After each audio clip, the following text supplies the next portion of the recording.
السلام علیکم، آپ دیکھ رہے ہیں پاکستان اردو۔ اسپین کے شہر غرناطہ میں ایک وقت تھا جب مسلمانوں کی حکومت ہوا کرتی تھی۔ اس وقت مسلمان یہاں حکومت میں تھے اور اسلامی طور طریقے سے زندگی بسر کر رہے تھے۔ اسپین میں کئی ایسے تاریخی مقامات ہیں جو کہ مسلمانوں کی جانب سے تعمیر کیے گئے، جن میں الحمرا پیلس بھی شامل ہے۔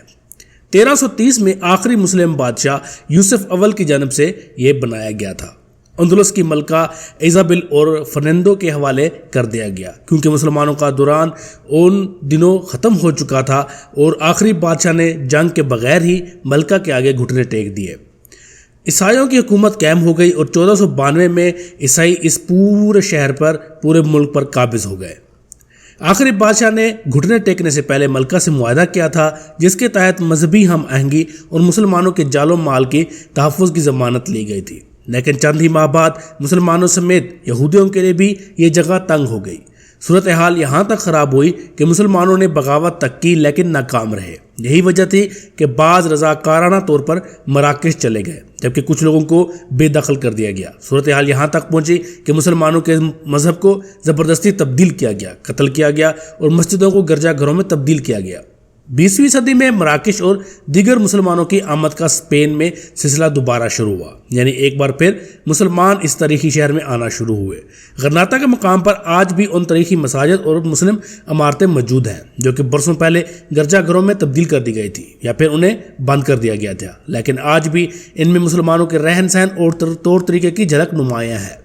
نام تبدیل کر دیے گئے مگر آج بھی مسلم عمارتیں اپنی مثال آپ ہیں، لیکن اب ہسپانوی مسلمان اسی علاقے میں رہائش اختیار کیے ہوئے ہیں اور پھر دیگر مسلم ممالک سمیت مقامی افراد کی مدد سے 2003 میں 510 سال بعد غرناطہ میں ایک نئی مسجد قائم کی گئی۔ حالانکہ اس مسجد کے قائم کرنے سے پہلے بھی بہت سی مشکلات کا سامنا کرنا پڑا۔ یہ بہت کم لوگ یہ بات جانتے ہیں کہ یہ اسپین کی واحد مسجد ہے جہاں اب 5 وقت کی اذان دی جاتی ہے۔ مقامی افراد کا کہنا تھا کہ لاؤڈ سپیکر کے بغیر اذان دینے کا فیصلہ کیا گیا تھا۔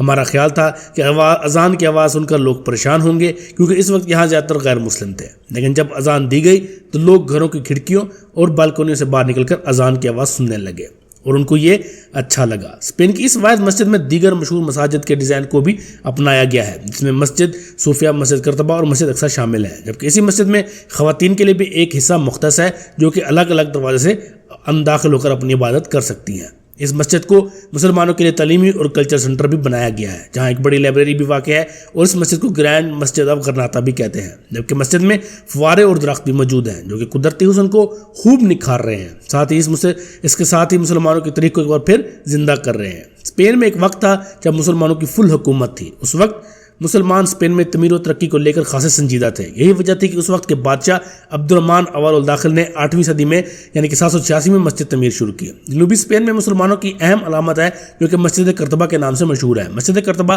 دیار کبیر کنارے تعمیر کی گئی جہاں سینٹ ونسنٹ کا چرچ بھی موجود تھا۔ چونکہ اس عمارت کے آدھے حصے میں مسلمان نماز پڑھا کرتے تھے، لیکن عبد الرحمن اول الداخل نے بھاری قیمت ادا کر کے عیسائیوں سے یہ عمارت جو ہے مسجد کے لیے وقف کر دی۔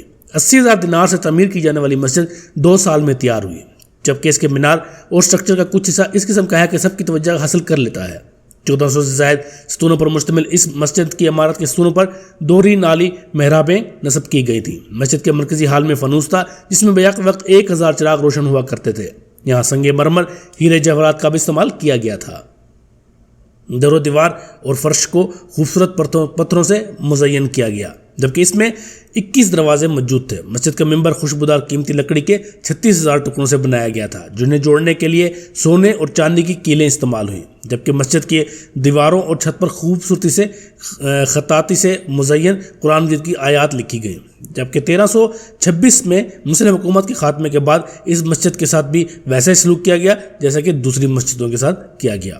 پھر 10 سال بعد تقریباً 1244 میں اس مسجد کو بھی گرجا گھر میں تبدیل کر دیا گیا۔ مسجد کے وسط میں ایک کیتھولک چرچ قائم کیا گیا جہاں عیسائی عبادت کرتے تھے، لیکن مسلمان وہاں اذان نہیں دے سکتے تھے اور نہ ہی نماز پڑھنے کی ان کو اجازت تھی۔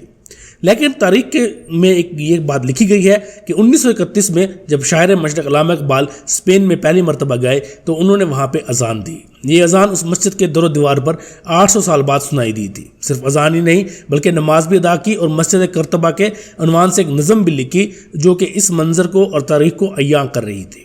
مسلمانوں کی جانب سے 2006 میں پوپ بینڈیکٹ سے جامع مسجد کرتبہ میں عبادت کی اجازت مانگی جو کہ مسترد کر دی گئی، بلکہ اسپین کی حکومت نے 2014 میں اسے 30 یورو میں کلیسا کو فروخت کر دیا. ملک کے قانون کے مطابق اس مسجد کو چرچ کی ملکیت قرار دیا جا چکا ہے. یہ تھی تھوڑی سی تاریخ اسپین کی اور اس میں ہونے والی ایک دوسری نئی مسجد کے بارے میں جہاں پہ اب اذان دی جاتی ہے.